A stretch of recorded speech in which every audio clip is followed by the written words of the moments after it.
YouTube!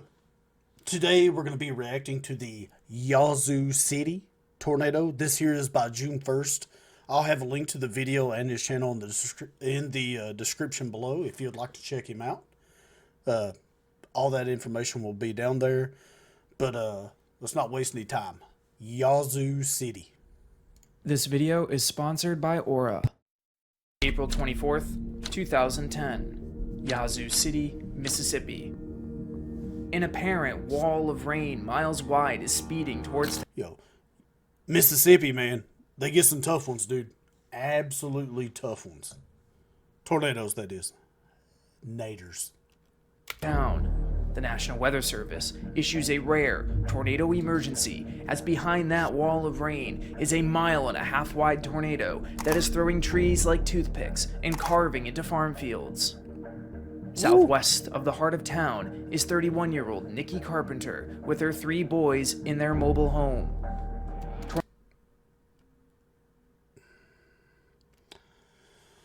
That's how this video is going to start, huh? We're jumping straight into it. Tornado sirens in town cannot be heard in the southern outskirts of town. At the last minute, Nikki...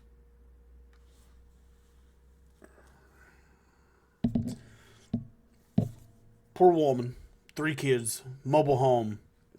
The sirens are not close enough for them to hear. We're not even 1 minute into the video yet.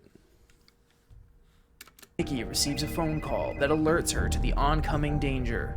As she shelters her kids in the center of the mobile home, a low-frequency rumble would crescendo into a deafening roar. The wall of rain would overtake the south side of Yazoo City. They brace for impact.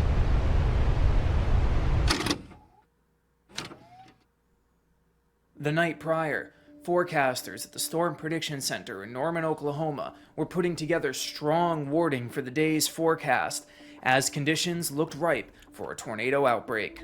Their eyes had been on this weather system for days now, as computer models were in agreement that ingredients would be in place to support severe weather. A pronounced upper-level low would eject a shortwave trough across the southeastern United States. This system would draw in deep moisture across the region from the Gulf of Mexico and would already possess strong instability. Not much extra heating would be needed at the surface as the cap was already weakened by earlier storm activity. Storms will fire early, mature quickly, and race northeast. For all of these reasons, SPC forecasters issue a rare high risk for severe weather the following day, the first time a high risk is used in over a year.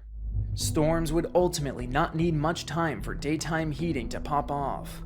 A dominant supercell would mature rapidly over the southwestern Mississippi River Basin. At 10:09 local time, that supercell would spawn a tornado just south of Interstate 20, just to the west of the town of Tallulah, Louisiana. It would quickly widen and make its presence felt as it would flip a tractor-trailer on I-20, injuring the driver. It would carve through farm fields, leaving cycloidal marks while crumpling high-voltage transmission towers and shredding farmsteads. Before crossing the mighty Mississippi River, it would slam into the complex chemical plant, flipping tanker cars, damaging storage tanks, and collapsing. Holy smokes, dude.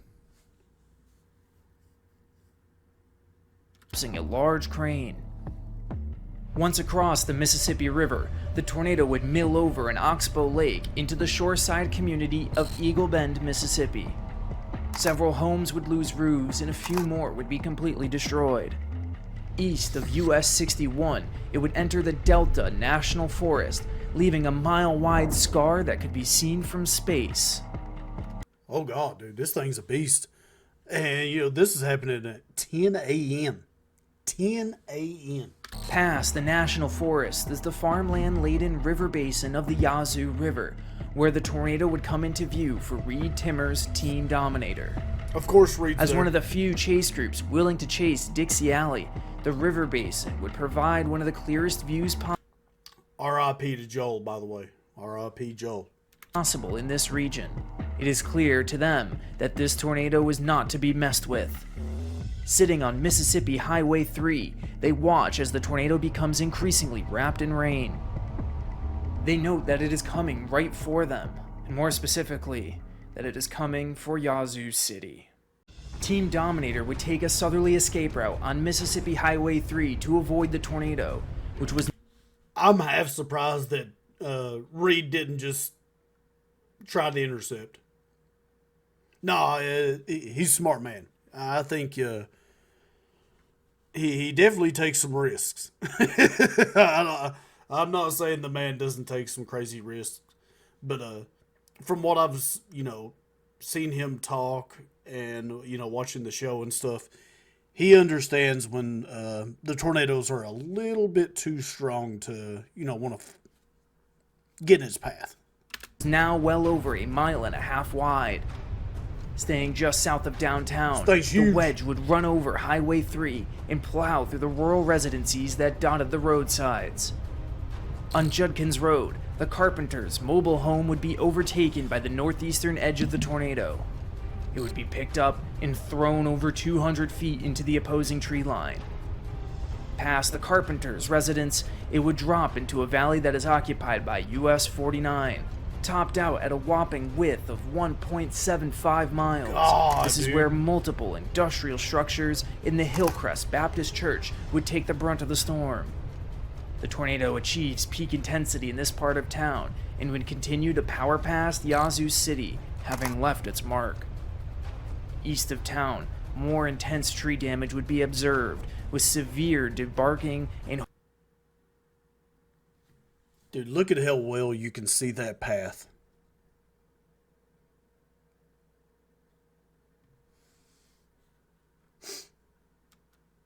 Whole acres of trees either uprooted or snapped over. In Yazoo County alone, 4 people were killed and 53 were R.I.P. critically injured. In Holmes County, the small villages of Zieglerville and Ebenezer would take direct hits, with more mobile home casualties. Southwest of the town of Durant, the tornado would undergo re-intensification, leveling brick homes as a result, and bulldozing across Interstate 55, where multiple vehicles would be thrown off the road. It wouldn't be until Choctaw County where there would be another round of re-intensification, flattening a convenience store with 6 people sheltered inside, and mowing over a neighborhood of mobile homes where 5 more people were killed. The tornado would finally begin to lose steam over the village of Chester, and after being on the ground for nearly 3 hours, the tornado would finally rope out 5 miles north of Sturgis, Mississippi, leaving a 149-mile path of devastation behind it. While the Yazoo... 3 hours on the ground. A tornado that strong, nearly 2 miles wide. Was it 1.7 miles wide, whatever? Almost 2 miles, to me. Doing that much damage for 3 hours. Yazoo City tornado was certainly the standout tornado of the day. In total, 38 other tornadoes would make their way across the South on this high-risk day.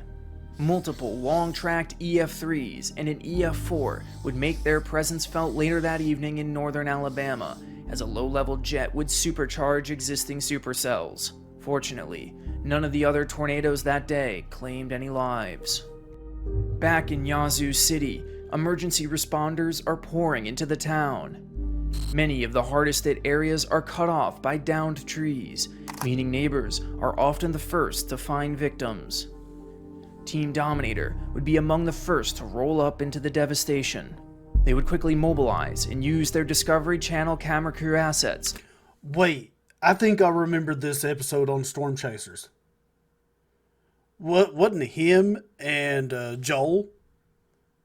Oh man, they were like on a road, and there was people behind them up on like the hill of their home, and you could Reed was talking about it, but Joel was talking about how he could hear the roar from like super far away. Am I thinking of the right one? I think I am. To lend aid to the residents of Yazoo City. Not far from where Team Dominator was lending a hand, first responders reached the final resting place of the carpenter's home, 200 feet northwest of where it once stood. Dude, you can see the clean slab there. Each of the three young sons had extensive injuries, requiring a medevac to the University of Mississippi Medical Center. As for their mother, Nikki, she would succumb to her injuries, becoming one of the 4 killed in Yazoo City, as she sacrificed her life to shield her sons. In total, 10 lives were claimed by the Yazoo City tornado. Another 146 were critically injured. Unfortunately, the majority of the lives lost were associated with mobile homes. Beyond the human impacts, 283 homes and businesses were completely destroyed, with another 849 significantly damaged. National Weather Service surveyors assigned the Yazoo City tornado with an EF4 rating, with estimated peak winds of 170 miles per hour.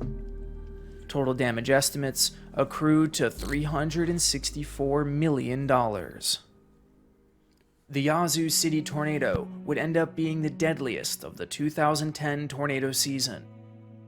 This would be the first 100-plus mile-long violent tornado in the state of Mississippi since 1992.